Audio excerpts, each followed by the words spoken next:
I have been using the Nikon ZF for a whole year now. I got this camera last March 2025, and this was a camera that I knew when it released I would eventually own it. A little background on me: I've been shooting since 2012 ish. Started with Sony on the SLT system, went over to the Nikon D5300, bounced around with 3200s, D810, D850, D500, lots of Nikons in there, and then switched over to Sony A7 III, A7 IV, A7C, lots of Sonys in there. When I saw the Nikon ZF get released, I knew at some point I would own the ZF, but the ZF was not an upgrade over the A7 IV, but the Z8 was. So eventually I was able to make the switch. I sold all my Sony gear, and I now own the ZF and the Z8. But I don't take the Z8 everywhere. Actually, I take the ZF everywhere. So let's talk about why that is. And this is a little bit of a love letter, I suppose, to what Nikon did with this camera. Let's begin. So the Nikon ZF is, I think, one of Nikon's most important cameras in the mirrorless age. Probably not more important than, let's say, the release of the Z9 when it was needed during its time. Probably not more important than the Z8. But I would say over the Z6 I, II, Z7 I, II, the Nikon ZF is probably one of these cameras for Nikon on the Z mount that's getting people over. I don't think a lot of people are abandoning super high-end cameras to own this camera, but I do think a lot of people own this as a second body. And that's the case for me. I own the Z8 and I do a lot of professional work with it. I do a lot of wildlife with the Z8, and I was coming from a system, Sony A7 IV. I was really trying to push wildlife with that camera, among other things, and realizing the ZF is not going to be that wildlife camera for me, but it is going to do something else. And I really didn't know what that something else was quite yet until I got it. And now I've been shooting with it for 365-ish days, and I can tell you a little bit more about what this has meant for me. I've owned, I don't know, maybe more than a dozen cameras in the last however many years. And this isn't going to be some polished video where I have everything laid out for you. This is a bit of a stream of consciousness, but it is something that I wanted to kind of get out there. This isn't going to be the video where I just show you lots of pretty pictures or mediocre pictures and try to tell you, look at these pictures I took, because the ZF did that. The ZF has a 24 megapixel full frame sensor in it, like we've seen with so many other cameras, not just on mirrorless. This 24 megapixel sensor goes back to the DSLR days. So really, it's not the sensor that's doing it for me. Quite the opposite. It's just about everything else. So let's talk about that. This camera is a brick, to be quite honest with you. It is not built with ergonomics in mind, not like a lot of other Nikon cameras are. The Z6 III I've recently got to hold. It's not as big as the Z8. It's quite a nice camera to handhold. The Z8 has a lot of bulk to it, but there's a lot to hold on to. The grip is sizable. Bigger lenses balance nicely on the Z8. The ZF, though, it's grown on me so much. I could take the Z8 out and get a lot of great images for a lot of applications, but I take the ZF more often than not. The ZF has, to me, given me a lot more inspiration to shoot. I did not come from an era of shooting film.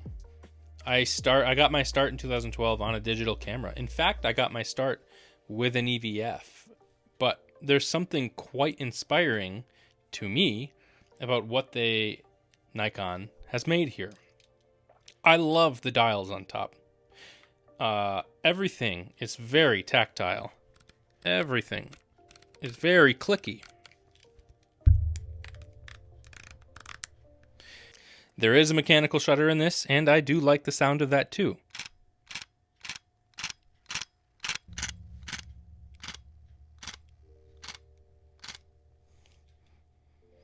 very satisfying. But there's something to be said about product design and camera design.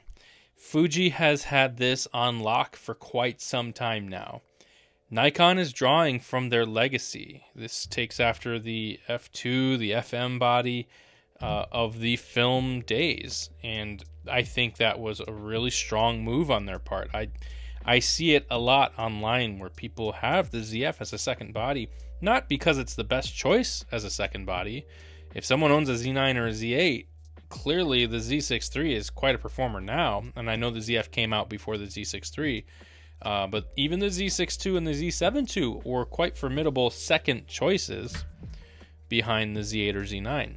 But a lot of people held out for what ended up being the ZF. And I would be remiss not to mention the ZFC. The ZFC, now in hindsight, feels like a proof of concept that Nikon could make this camera and that it would sell. So what does it have? It actually has a lot if you like to use manual focus lenses. And that's kind of an important thing with this camera, because this is the camera where you might be inspired to adapt older lenses like I do. It's got focus confirmation with using eye detect. There's no autofocus, but it uses subject tracking and eye detect. And with manual focus lenses, you can punch in direct onto the eye that it's tracking and get your manual focus confirmed that way, which is really cool.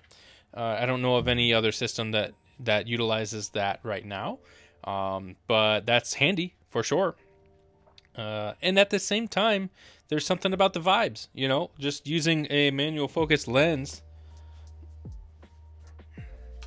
like this TT Artisan 21mm f1.5. It is all manual, it is all metal, and while it doesn't produce the most amazing image quality, throwing this on the ZF actually feels substantial. It feels, inspiring and motivational for me. It makes me want to get out and shoot. That is the point that I'm trying to make. It makes me want to shoot. Bird migration is fun. That's motivational. I love shooting wildlife and birds in particular. But I never, before owning the ZF, really felt like I wanted to just be on the street taking photos of people on the street or stills like I do now. With all that said, I don't ever see myself getting rid of this camera, and I know that's kind of a funny thing to say as someone who's sold many, many cameras. And I don't know that for sure. Maybe they make an even better ZF one day. But this form factor, I love it. I have probably shot about, 40 to 50,000 actuations on this shutter, on this camera, in the last year. I use it for work all the time because it's, a smaller footprint than the Z8 for the most part. So I'm doing a lot of just random little shoots with products. I'm doing videos with my coworkers. It gets the job done, no doubt. And it's quite the performer. I mean, I don't know what it's like to shoot with a Sony A1 Mark II. I don't know what it's like to shoot with an A9 III. I don't know what it's like to shoot with an R1 or an R3. I do know that the Z8's autofocus is quite good. It rarely fails me. And the ZF, I would say, is not as good in pretty much any scenario that the Z8 would be in. But I can't stop picking it up. I can't stop thinking about slapping some fun little prime lens on this and just going for a walk.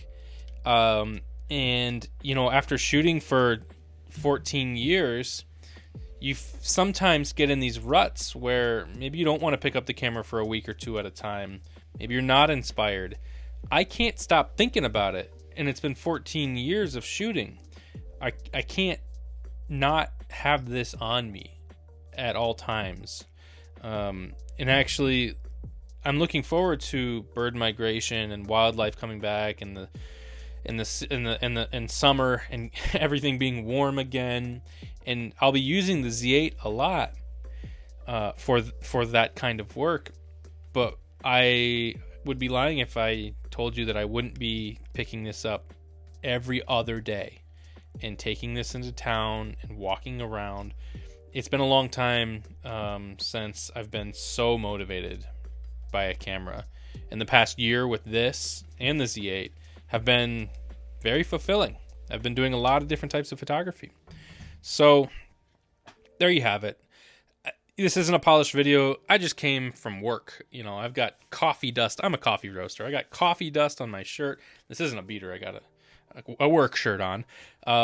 But that's it. I love the camera. It's fun to use. It gets me shooting. And that's what a camera, and that's what photography should be about. I'm going to wrap this up. I'm going to do more videos like this. It's nice to just kind of throw some thoughts into space. And if any of you resonate with that, if you own a ZF, let me know what you're shooting with it. If you don't own a ZF and you have questions, throw them down in the comments. And also, why don't you head over to the Light Over Time channel, where Corey Bartos and I sit down a couple times a month and we chat all about photography. The Light Over Time podcast has been running for almost 3 years now. I think we're on we just released episode 66. Give that a listen. And you know, we talk about all kinds of things. I'm now shooting with a Nikon D100 and the 50mm 1.4D lens. That camera released in 2002 and that lens released in 1995. But I've been having fun walking around shooting 6 megapixel images, and that's what it's all about, man. Just have fun. So I'm gonna leave you with that. We'll see you in the next one. Thanks for watching. Bye, guys.